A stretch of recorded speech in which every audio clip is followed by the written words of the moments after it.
Hi, can you tell us your name and who you work with? I can. Marc Fabris, work with Zurich. Clearly, judging by your shirt. Yep. How long have you worked with Zurich, Mark? I've been with Zurich a little over 15 years now, Peter.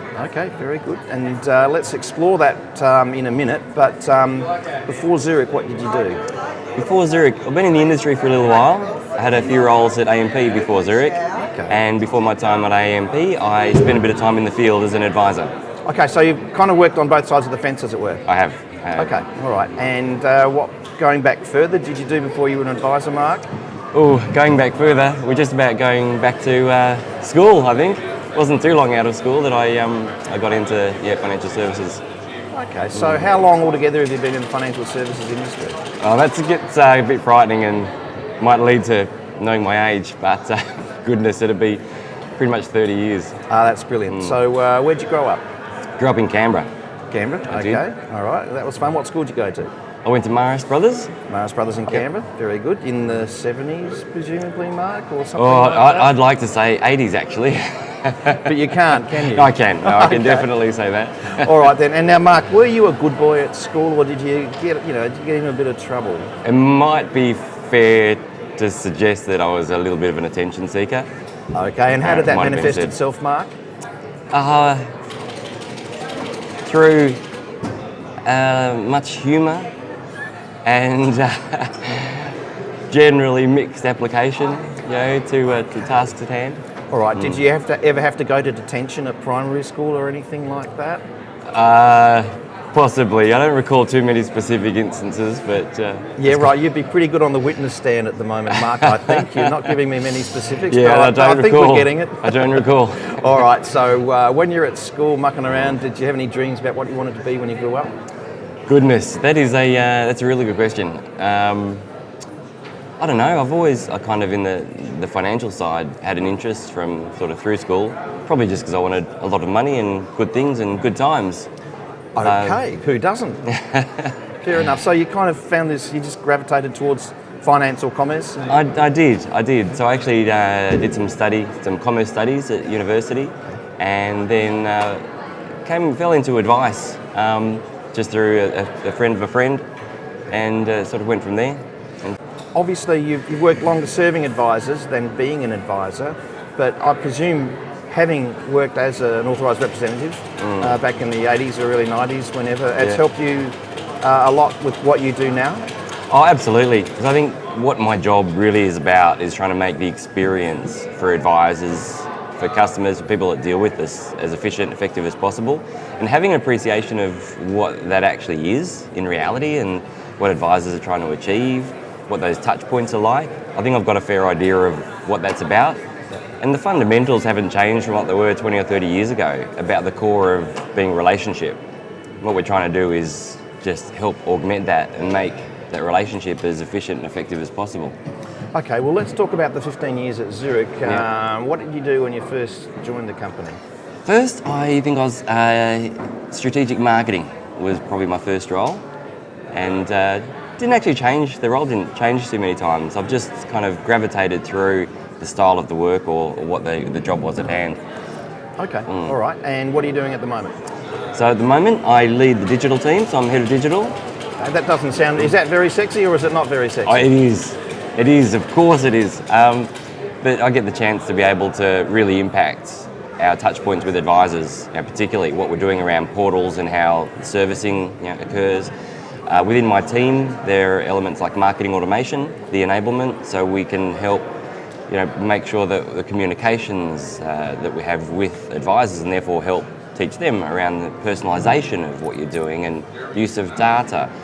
And so there's quite a few programs from my team that we do drive. We also look after the internet and intranet across Australia and New Zealand. Got it. It sounds like you're working in a brave new world of technology. Yeah. Can you tell us a bit about the portal that you mentioned? Yeah, so one of the things we've been working on for the last few years has been around the portal side. And most recently, last week, we've gone live with the refreshed version of our advisor portal, simply known as Zurich Advisor Portal. And a big part of that, thank you, a big part of that are the elements like the quote and apply platform, which is a part of that portal that was launched last week. Okay, so in this time of regulatory reform, I suppose that's something that delivers a better service and hopefully makes an advice business more efficient.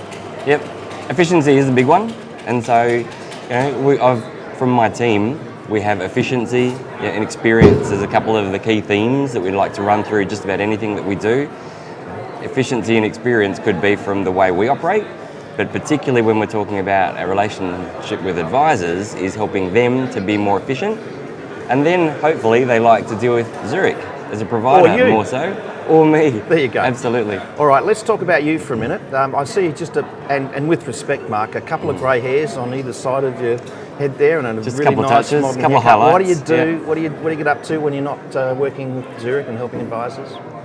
Well, I don't mind a hit of golf, but the thing is I just don't do that enough. Okay.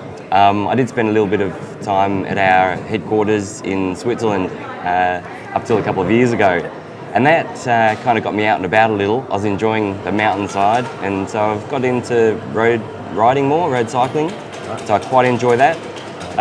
If my fitness is okay, I might try my hand at a triathlon here and there. All right, so it's kind of an active personal life then, whether it's aerobic training or cycling or golf or... Absolutely. You got family, Mark? I do. I have 3 children. Beautiful. Yeah. Excellent. Yeah. Would you like to share anything? Absolutely. So I have a teenage daughter and a couple of boys not too far behind. Okay. That keep the home life pretty full. Excellent. Sounds like your life is pretty full. Let's look at the present, look at the future. What are the key issues for advisors as far as you see them at the moment, Mark? We obviously have a challenging environment. The Royal Commission has put a dampener on things. At times it's focused on small elements of the industry that aren't what the industry is all about, around service and looking after clients and doing it in such a way that clients can appreciate that in an efficient way. Yep. They're looked after now with protection and in the future with retirement planning. I think that still is key, and we need to be able to deliver that. For end customers, we need to help advisors to deliver that so that they're not worried about who's looking over their shoulder, so they can feel that it's a consistent, enjoyable service for customers. And so we really got to enable that. We've got to help that to be the case. We've got to make sure that we're closing gaps in processes. Okay, so whilst things are changing, part of your message at least, is that some things stay the same, the fundamentals stay the same in terms of what it means to be deliver good advice? Absolutely. Okay, and the future, Mark, is the future for the sector and your own future. What's going on with that? Yeah. I'll tell you what, I've certainly got my next little while cut out for me. The continued work that we're doing around the services and the touch points for advisors. Yep. There's much more we want to do around sort of the customers and the portals, the services.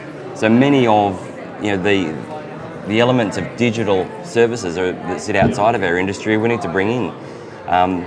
Simple things like being able to change your address details, whether that's on your phone. A lot more of those kinds of services that we want to be able to make, allow the client to have choice, allow advisors to have choice with how to deal with us, to do that effectively.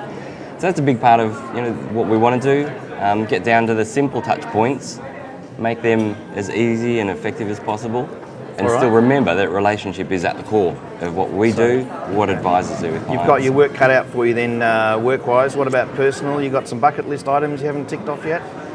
Oh, Mark? I'll tell you what, there's probably a few bike rides that I want to get myself, get the fitness back and Tell get us to. about that. Well, it's one of the things that I really enjoyed with Switzerland was riding around, not so much the Alps, but certainly the smaller hills, the hills that are alive there. I'd love to get out. I'd love to get out more, and even replicate some of the rides in the Giro and the Tour that a number of people have done. So that's one of the things I'd like to get to. That's good. I probably would like to see a bit more tennis. And possibly see Grand Slams, each of the key Grand Slams in one year would be one of the things that I'd like to get to at some point. Well, that sounds good. We'll get some good images up to go with those comments. But for the time being, Marc Fabris, best wishes for your future and thanks for your time. Thank you. Thanks. Appreciate it.